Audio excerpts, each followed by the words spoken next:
Merci, Monsieur le Président. Thank you, President. Mr. President, I wish to congratulate you on the assumption of the presidency of the Security Council for the month of December.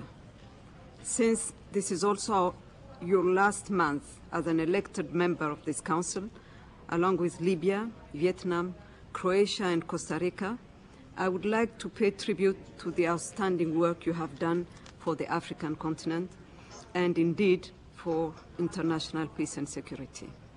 May I take this opportunity to also congratulate the incoming members, Nigeria, Gabon, Bosnia, Brazil, and Lebanon for their recent election. I hope we can count on your support during your tenure in Council. This is my first briefing before the Security Council following my appointment as the Special Representative of the Secretary General in the Central African Republic.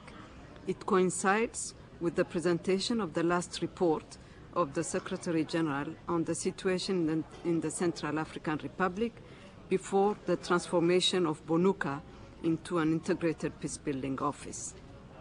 For the past six months, I have held consultations with the stakeholders in the peace process. These include the political parties, the armed groups, the civil society, the development partners, regional organizations, and neighboring countries. I, therefore, would like to share with you my observations and initial thinking on how we could address the present situation in the country.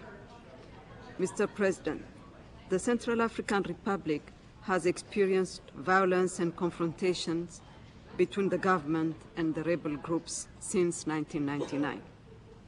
The signing of the various peace agreements, the Libreville Comprehensive Peace Agreement on 21 June 2008, and the holding of the inclusive political dialogue in December 2008 gave hope for a return to normalcy in the country. The process has now reached a critical stage with the successful holding of elections before the end of April 2010 and the completion of the DD part of the DDR operations before elections will determine the fate of the political process. These two major events are among key recommendations of the inclusive political dialogue and are critical for the lasting stabilization of the Central African Republic. An independent electoral commission was established on 8 October 2009, and the UN has signed a memorandum of understanding with the government of Central African Republic on electoral assistance, while partners such as the EU, OIF, USAID, and AU are involved in the coordination of assistance to the Central African Republic for the conduct of the polls. In the meantime, a number of factors could derail the electoral calendar.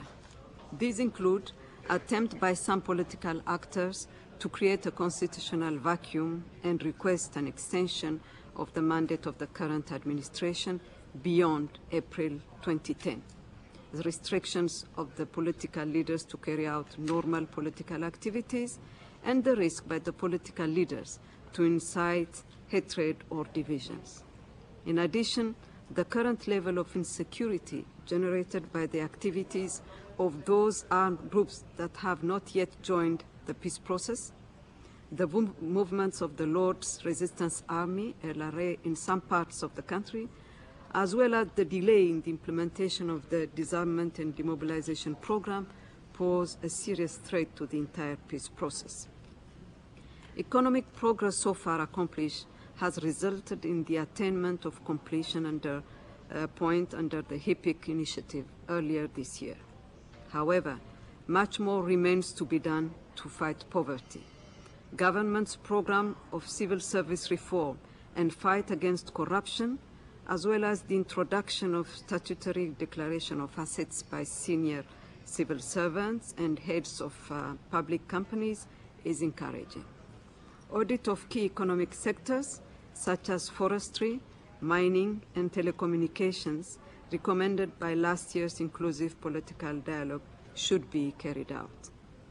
The United Nations has continued to work closely with the government of Central Africa to pursue the implementation of 12 priority projects to the tune of $10 million funded by the PBF to address the immediate needs of the country in priority peace-building areas. The level of implementation of most of these projects should be increased, and the PBF Steering Committee, which I co-chair with the Central African Republic Minister of Planning, Economic Affairs and International Cooperation, has been discussing strategies to accelerating the process of implementation of these key projects. Discussions have already started for the release of a second allocation with the convening of a national consultation on 25 September to revise the National PBF Priority Plan of June 2008 to align it with the main pillars of the strategic framework for peace building in the Central African Republic. The implementation of the strategic framework remains the most viable way for dealing with the challenges facing the Central African Republic in the three key peace-building areas of SSR-DDR, good governance and rule of law, and socio-economic development. In that regard, I wish to take this opportunity to express my appreciation to members of the Peacebuilding Commission, especially its country-specific configuration for the CAR, chaired by Ambassador Jan Grols of Belgium, for their commitment to the sustainable stabilization of the CAR. PBC delegation's recent visit to the CAR indicated the readiness of the Commission to support the efforts of the local authorities. Mr. President, to achieve peace and stability in the CAR, the government, the national political actors, and other stakeholders should show commitment and political will to confront the multiple challenges facing the country.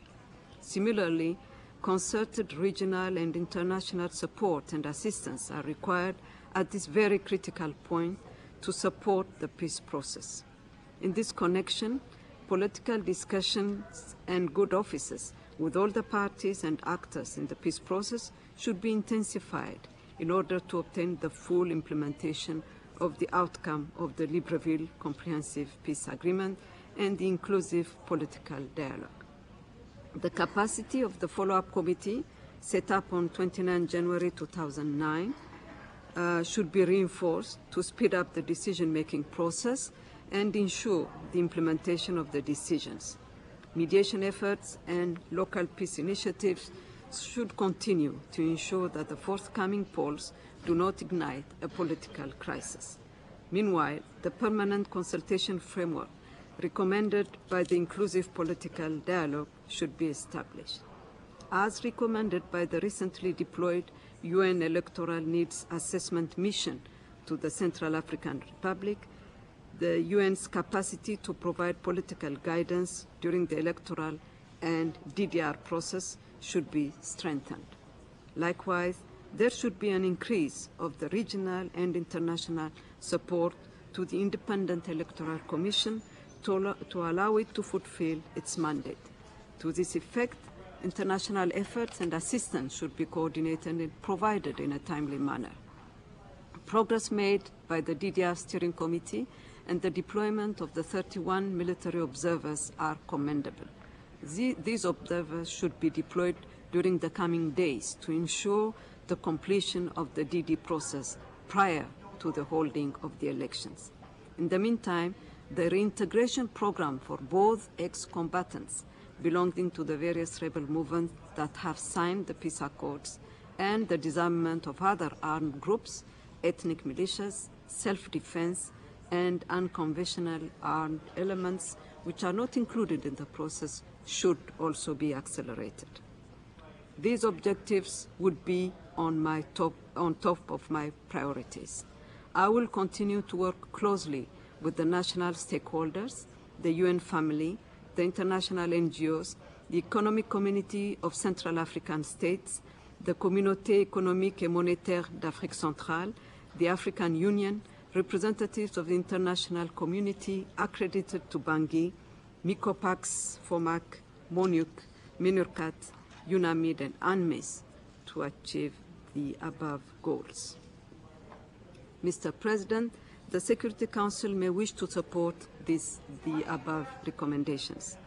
With its blessing, the international community would assist in providing the necessary means to accelerate the DDR process.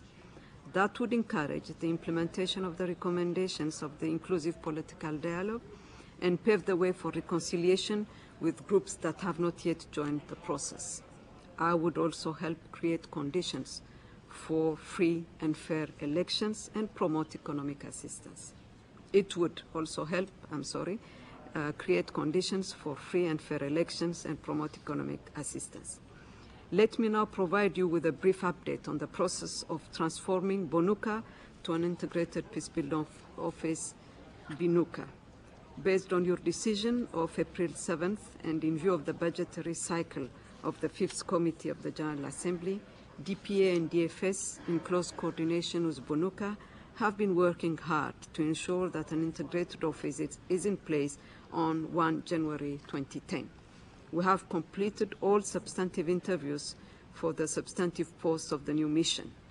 I am determined to have a functioning integrated office by the time of my next report to the Council early next year. I count on your support during this transition process, which, as you know, is not an easy exercise. We are working hard to ensure the full implementation of the mission's mandate by taking a harmonized approach and putting in place coordination mechanisms for the whole UN system in the CAR. To achieve this, the mission would need appropriate human and financial resources and full support and cooperation from the Peacebuilding Commission, other international and regional efforts, as well as other UN missions in the region. In conclusion, I would like to emphasize that the overall political, security, and socio-economic situation in Central African Republic remains fragile and challenging. Only a clear course of action by the international and regional actors would help the CAR to shift from conflict to a post-conflict country. A peaceful Central African Republic would contribute to the stability in Central Africa as the region is experiencing security challenges. A combination of factors, good offices, mediation, financial support, and effective action would help to bring about a lasting peace and sustainable socio-economic development in this paradoxically mineral resources endowed but poor country. I thank you.